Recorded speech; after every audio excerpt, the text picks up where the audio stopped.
J'ai rencontré beaucoup de groupes de jeunes qui sont venus visiter le Sénat et qui me disaient à quoi sert ce Sénat. Ils étaient impressionnés par le palais, Marie de Médicis, et quelque part ils pensaient qu'on était une institution vieillissante. Je leur ai dit que non, c'est pas une vieille boîte vide de vieux barbons, mais bien un lieu de contre-pouvoir actif. Et j'ai donné un exemple. Quand on a voté la loi sur l'Assemblée nationale, a voté en première lecture la loi sur la déchéance de nationalité pour les terroristes. Il fallait, pour que cette loi soit votée, que le Sénat la vote aussi. Or, le Sénat avait des réticences, voire des oppositions, parce que ça mettait en cause une partie de nos principes républicains.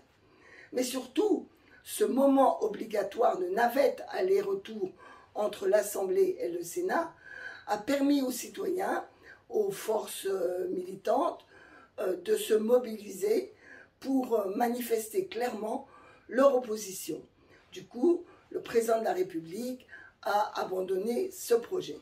Cet exemple montre bien que quand on a deux chambres, c'est-à-dire un vote à l'Assemblée, un vote au Sénat, puis retour à l'Assemblée, etc., ça donne le temps aux citoyens de ne pas subir les lois, de voir l'enjeu en cours et de donner leur avis. Ils ne sont pas toujours écoutés, mais en tout cas, ils peuvent être actifs.